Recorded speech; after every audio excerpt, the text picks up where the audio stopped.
Ndu mundu kanduru mungo ndu mundu nakurambuye kugishushu kwa kabako na mwendirishwe n'ibinyoni bishaka kuzakunya hejuru ukundu uvuge nibwira abahungu ibigwi n'imyato ya Rwanyonga ewe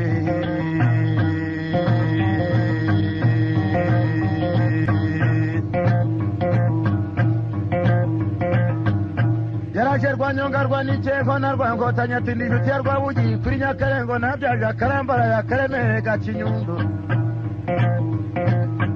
ati ndimoka wamba bagome mu gitondo akazabambura ingoma nkazabashebuje abakari inga n'inyundo ewe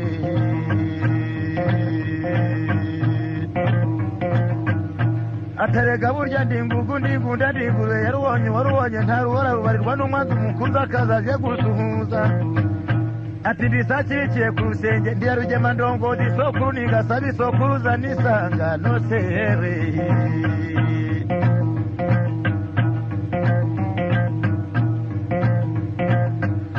maze Rwanyonga tuwambara nuwambonye kukaniga kugariga imikwajaria kwa choina ngwiri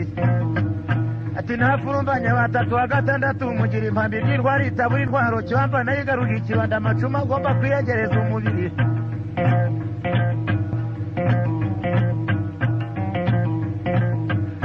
atumwetu wanjye kinani ingimbi cya mugumana mugumira inzovu zawugiriye ikibanga mu kinyagandaganda unanura naraje mwita ikotaniro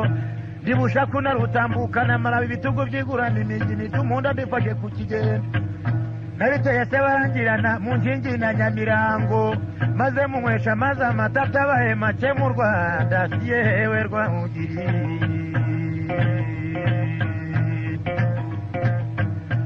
wabugira terega Rwanyonga buryo urashaka indi nshuti kuko inshuti imwe ntikiza umugabo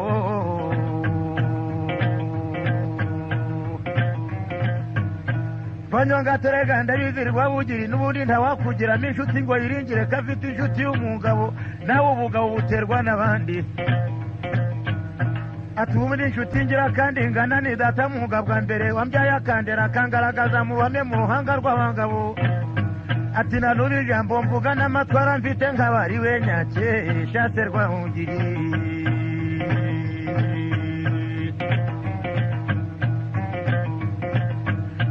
Rwanyonga tewe Rwabugiriwe buryo umugabe ndi umugabo kandi uri umwami ndi umwana ariko twaganye twarwanye kandi n'ubundi amaherezo tuzarwana Rwabugira tugize ngo iki Rwanyonga we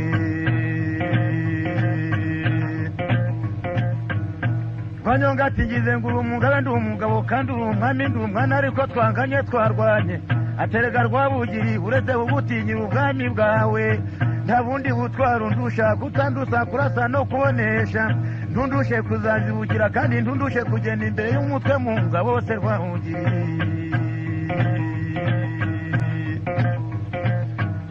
Rwabugira tese Rwanyonga urashaka kunzungura hewe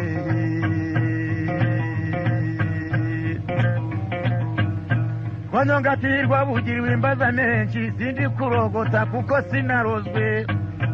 iyo mbishaka imbere yanjye nturi umugabo uri mwitamira kuri nge ati iyo mbishaka mba nabigize cyangwa se nkareka abagore baguteraga bakakwica singurwanire ngo ngutsindire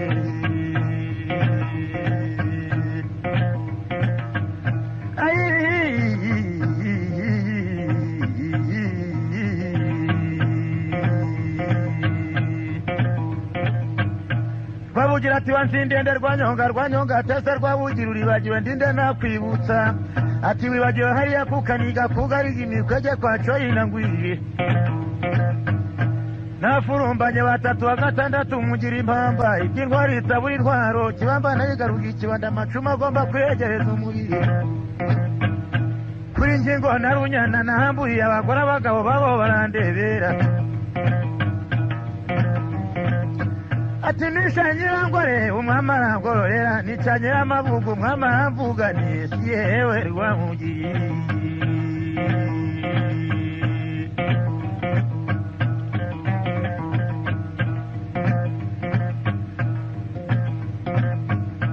ati mbe rwabugiri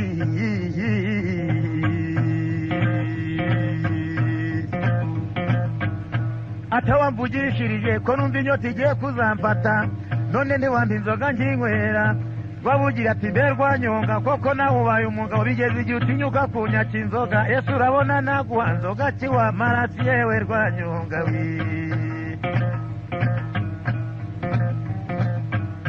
rwanyonga tusire kumba amazi mugezi kuko navuka sinanyoye amazi mugezi umva inzoga y'abagabo yumva yose ndayinywa nyimahe nubona ndayimaze umenye ko ndi umwana koko babugira ati rwanyonga ntukukurebera inzoga y'abana nguhaye inzoga y'abagabo ntiwayimara rwanyonga ati rwabugira ntukansuzugura akageni kangana gatyo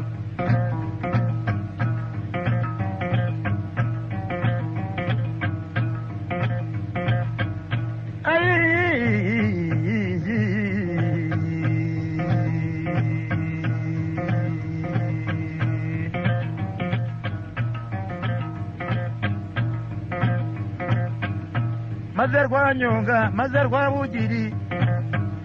barahize rubuze gica barareba nayingwe ntawishimiye undi wose umwe aravuga ati ndi intwari undi ati ndi intwari ariko rwabugira akarusha rwanyonga ubugome kandi akaba umurushe yaramurusha n'igihagararo kuko yari umwami yubashwe na buri wese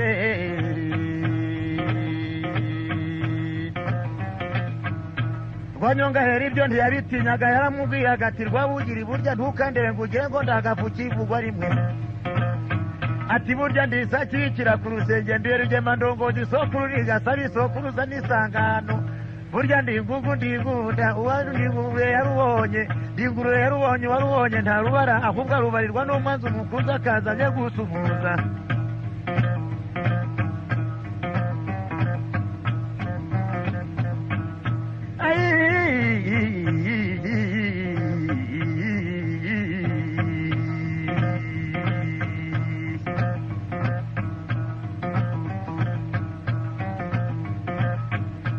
maze rwabugiri ahamagaye umugaragu we ati mbe wumva wumvishe undi ngo numvishe data muryango ese ubwo mvishe ngize ngo iki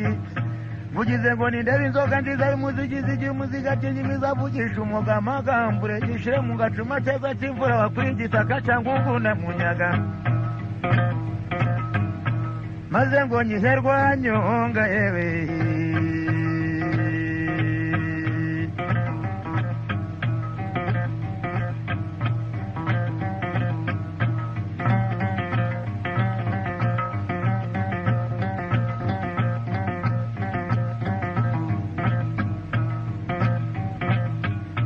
maze inzoga barayizanye rwanyonga arebye agacuma asanga kuzuye amahangiro ntiyashoboraga kuyisoma ngo ayimare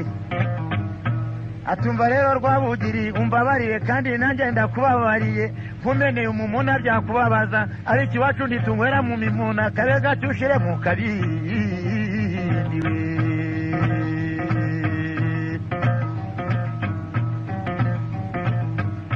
maze rwabugiri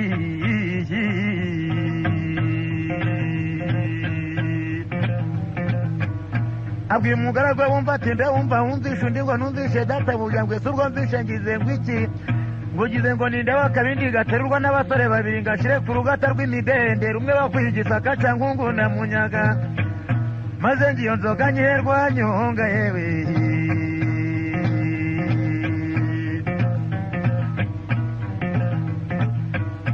maze hari inzoga barayizanye bayigejeje ku rugata rw'imidende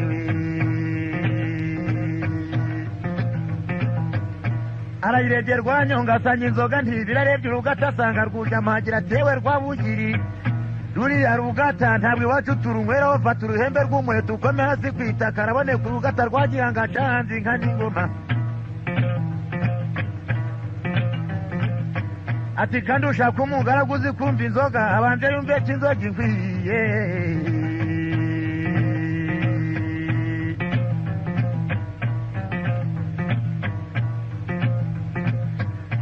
inzoga bayikwiye ku rugata rw'imidende bayiteka hasi ku itaka maze rwabugiri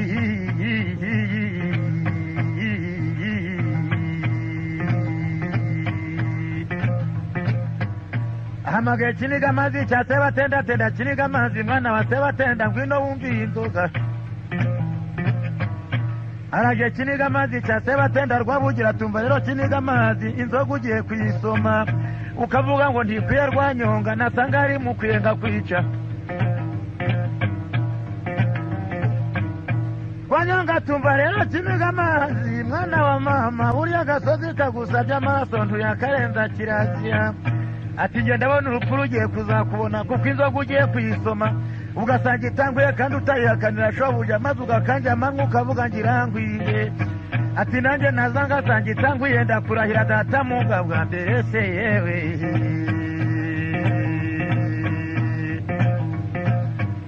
Kiniga amazi yari hagati nk'ururimi ashaka uko abigenza biramuyobeye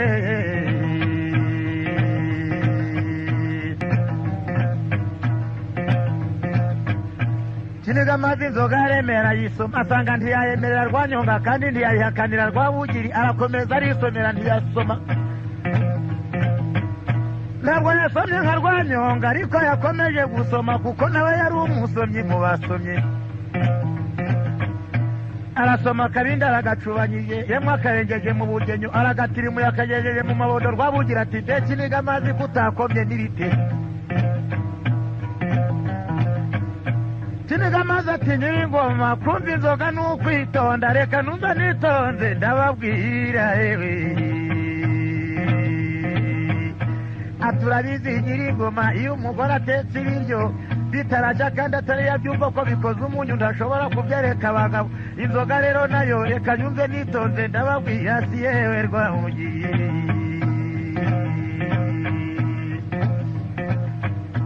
yarakomeje arisomera ntiyakoma abarebye kuyisha akabindi aragateruye yagateretse mu muryango atemwe bana bamusindi na kibanda muze musome ntimusubira ejo mutagira ngo nariye sinabegera n'abakobwa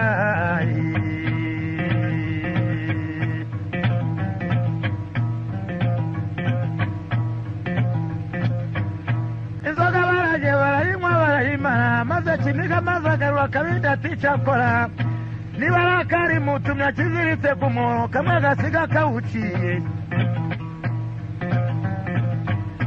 ati inzoga nasanze inkwiye ndayinywa ndayimara ntiyari ikwiye Rwanyonga kandi nawe Rwabugiri ntiyari igukwiye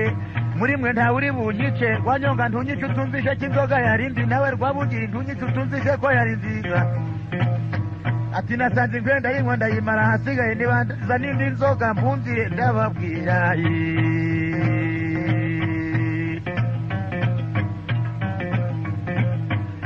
maze uwatangaga inzoga w'umunyagikari yamenye ko yatanze inzoga mbahindura urutoki bazanye inzoga nziza y'umuzigizigi y'umuziga ryinyo imwe izavugisha umugamagambure yari nk'ubuki bumaze iminsi 8 ku rusenge yaraje Kiniga amazi cya Sebatenda arayisoma ageze ngo arasoma yumvika uyu mutsura mu gikandi imanukanye mu ruti rw'umugongo ifashe ino rinini ry'ikirenge yarababwiye ati ni inzoga Rwanyonga kandi ni inzoga si yewe Rwabugiri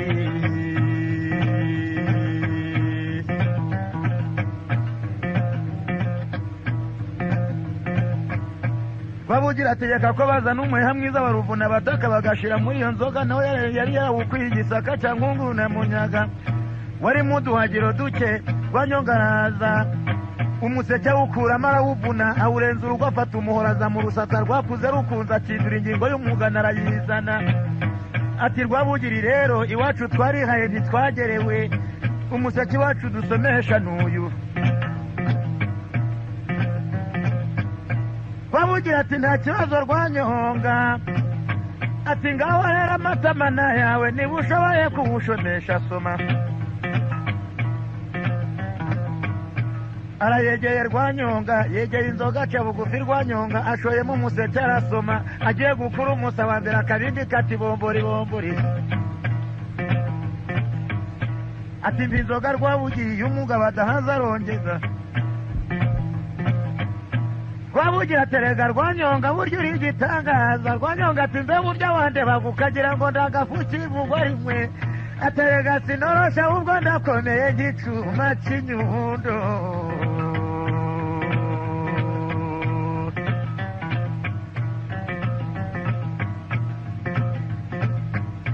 Rwabugira ati mbe wumvishe undi ati numvishe databuja ngo ese ubwo mvishe ngize ngo iki ngugize ngo nizane kanwa ziterurwa n'abasore bane. Inzoga barayizanye barayitereka arayisoma Rwanyonga agiye gukura umusa wa mbere akabindi kati bombori bombori.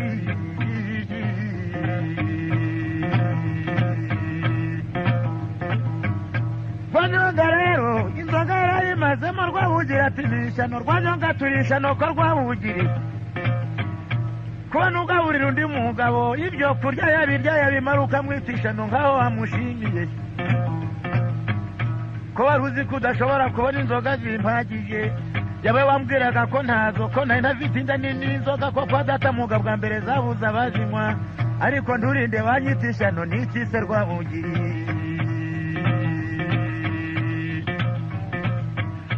Rwabugira aterega Rwanyonga yarabonye ko arakaye, ati Rwanyonga mwana wanjye, ati ntabwo ari wowe nitishana, ahubwo abo nitishano nabiha kuguha inzoga nje iwanjye ko zihari, izibwami ko zidashira niyo zishize ko bavuga ko zitetse, baguha inzoga ukinywera si yewe Rwanyonga we.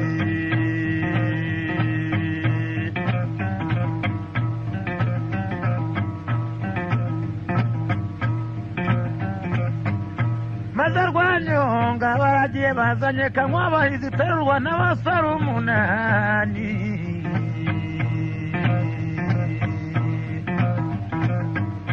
Yarayirebye Rwanyonga arayitegereza arayegera, arayisoma k'uyu musa wa mbere akabindi katurabeho Rwanyonga. Rwanyonga ati Rwabugira inzoga nibyo twasezeranye yewe.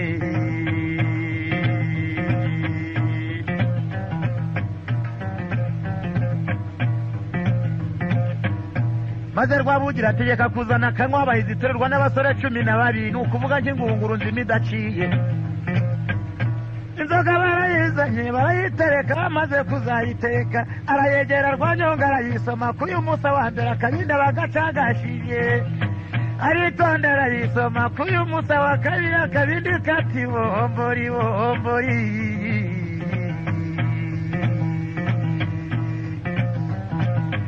Ubwo Rwabugira aho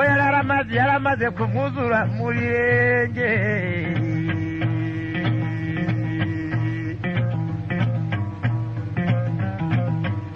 Maze Rwanyonga arasohoka agiye hanze kwihagarika Nyirakimana mu Rwabugira araza ati Rwabugira inyakugira ingoma shebuja wa Karinga n'inyundo Nyarushara, urakomeje koko Rwanyonga akurusha ubwenge kandi akurusha ubutwara, ari umwana w'umutindi kizira, dore inzoga iteretse hasi kwitaka. Burira mu nzoga mutabya mwishoka mukayitonga ngo ni ishoti ishokwa n'abagabo ntibayimare, mu nzoga mugashiramo umunanira mukavuga ko ari umunanira igomba kunanira Rwanyonga, mugataba mwifuni heze mukavuga ngo ni ifuni heze iheze Rwanyonga. Ati ntiyazanga yisoma ikica n'uruzizi na ubundi uriranga yewe inzoga zose zikumaranye.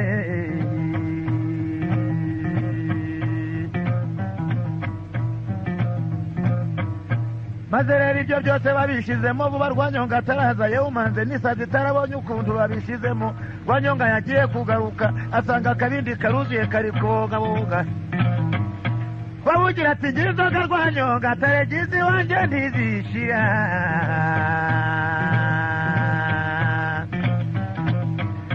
Rwanyonga aterega Rwabugira ntugasuzugura umugabo kandi wamwubake, kandi burya abantu nukubaha ntawe uturanga atasogongera, banza usomeho karyoheye se Rwabugira.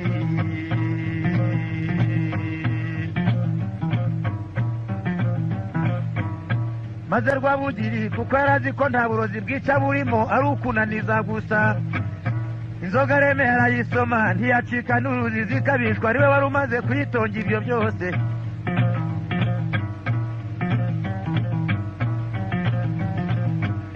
Rwanyonga aramubwiye atumva na Rwabugiri uretse kwirambira ku mashema atakiriho burya umugabo kurya no kunywa byamunaniye n'ibindi biba byamunaniye ati kunda ngutegeke kandi ngutegekere reka rero njyewe nje gukuramo niyo nari nsigaranye maze ngarutse ngusomere inzoga wibaze se Rwabugiri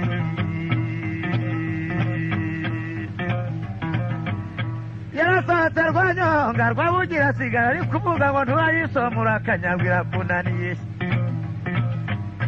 aragiye Rwanyonga aje inyuma y'urugo asanga igiti cyitwa umuhanga hagura ibabi ryacu ararizana avugutiye muri ya nzoga tumva rero wa nzoga we niba bakugize ishokishoko n'abagabo bakakugira umunanira cyangwa ifuni heziriri byose bagukozeho nturibye ahubwo ubaye umuhanga kunda nguhangamure ni mwene mugabwa mbere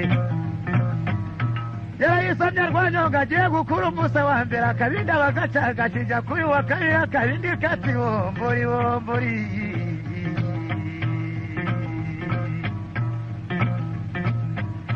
Rwanyonga ati Rwabugiriwe ati ndagiye ariko se kandi usigara uvuga ngo wari wahize n'agahungu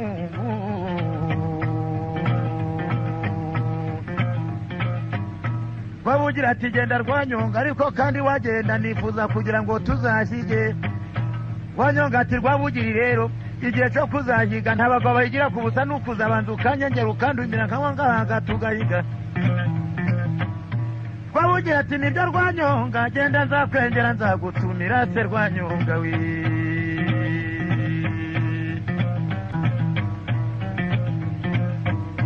maze Rwanyonga aragiye ageze mu marembo aracinira nagaruka atewe Rwabugiriwe yewe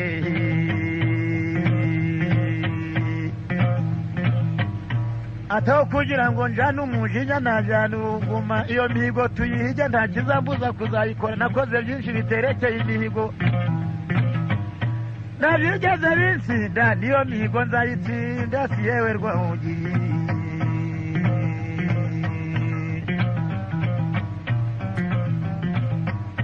Rwabugira tumva Rwanyonga mwana wa muga bwa mbere nta kindi nagira ngo duhigire atabikoze kandi Rwanyonga ntiduhigura byibuka ko mfite ubwoba ko wasomye cyane burya mwana wanjye intango zigera kuri enye kuri eshanu katari nje Rwanyonga we Rwanyonga ati Rwabugiri dore n'inyota wari uyingabije nuko ndi busange kwa data muga bwa mbere zabuza abazinywa ati ndabizi rero mugira amagambo mukagira n'ayabarenze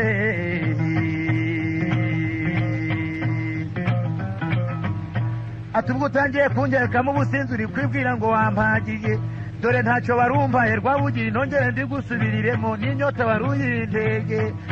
nuko nsanga kwa data zabuza abazinywa maze icyo ngwiyamye Rwabugiri haragira umuntu uza kugusura mvuye ukavuga ngo inzoga wari ufite zamazwe na Rwanyonga kandi nanjye ntazo nabonye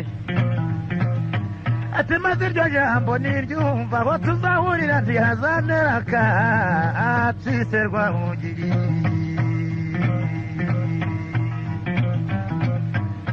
Rwabugira ati mwana wanjye Rwanyonga ntukabone nkwemera ubutwari ngo nawe ukabya Rwanyonga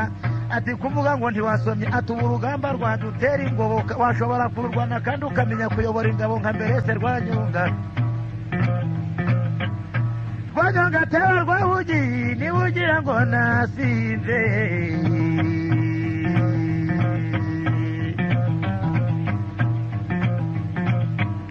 ati fata rero umuheto mfata uwundi tujye ku karubanda kugeranwa maze Rwabugira abyemera yishimye ati nicyo gukundira mwana wanjye nkunda kutihisha n'ubutwari Rwabugira icyari kimushimishije yagiraga ngo bagere ku karubanda maze amurasa mwice ngo bageranwaga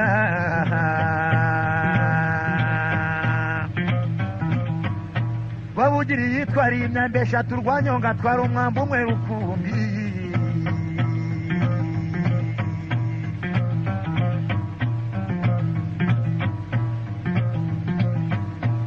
bagiye bageze ku karubanda Rwabugira ati mbanza Rwanyonga ati mbanza umwami kirazira mbanza we mwami nyiri u Rwanda maze Rwabugira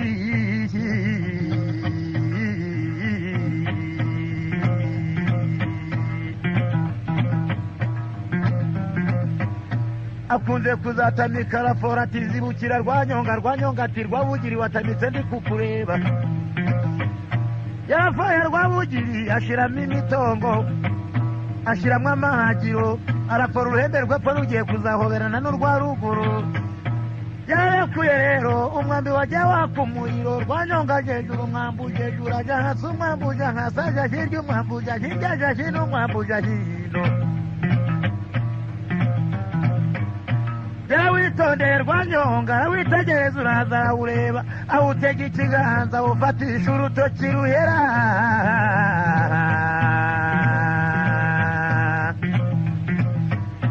atese Rwabugira urareba ati ngaho nyongera iyo umugabo adahaza arongeza n'ubushize narabikubwiye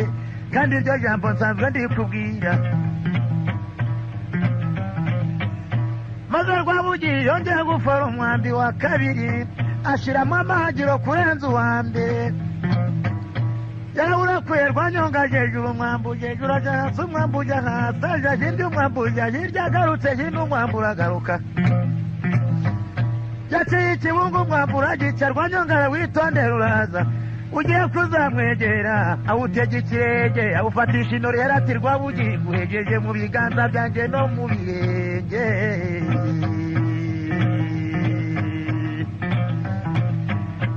ati conyongera umwambi wa gatatu ngwereke icumu etonje uvuge impangara ku ngango n'uwo rucogoza inzovu zawugize ikibanga mu kinyagandaganda wunanura naraje guhita ikotaniro ndibushaku narutambuka namara ibitugu byigurana imijini ry'umuhunda ndifashe ku kigembe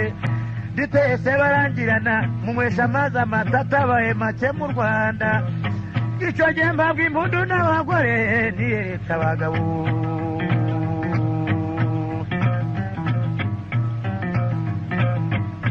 maze Rwabugira akunze kuzafora umwambi wa gatatu mwokagira imana mu Rwanda mwashiramo ibyahe n'ibyaheje yarawurekuye waje usumbye amakariyo yari yarashe yose murabyumva Rwanyonga witegereza ugiye kuzamugera imbere awukubita uruhembe rw'umuheto ugwa imbere yarawutoragura atewe Rwabugira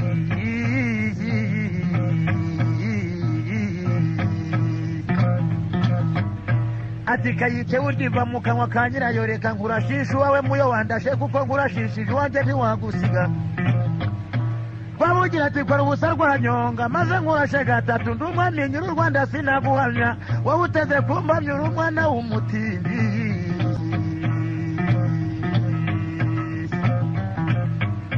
Rwanyonga tugize ngo iki Rwabugiriwe atugize ngo iki Rwabugiriye ati mbese ahubwo nukumbwiye ati niba ari ibyo rero itegure kuko n'imbabazi nari ngiye kukugirira ndazikubye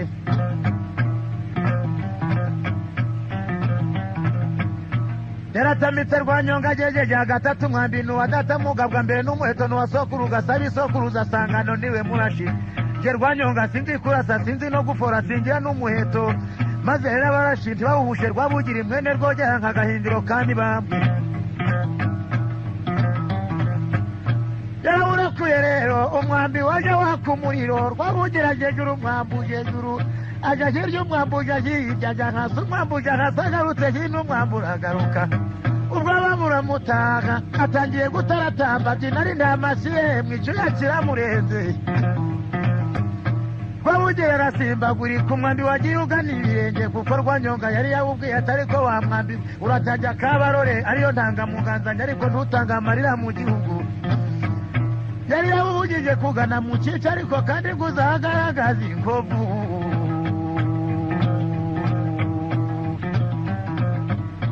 umwambi wagiye wihita ugiye kuzagera kuri Rwabugira ufata inori nini ry'ikirenge uricamo kabiri Rwabugira agwa yicaye Rwanyonga atiterura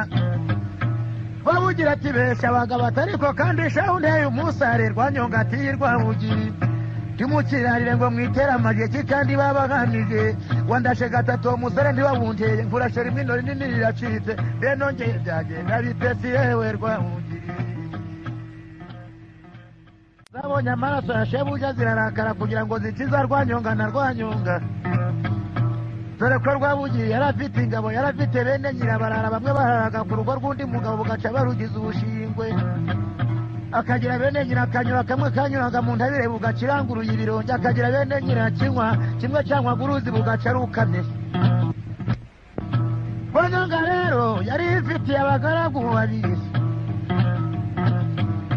Yarafite Kayidenda agasore karasana kidendagiza ku rugamba nk'agasizi inkumi mu ruhimbi. Akagira Karaveri Kayitare umwe wateranaga amacumu nk'uyatewe.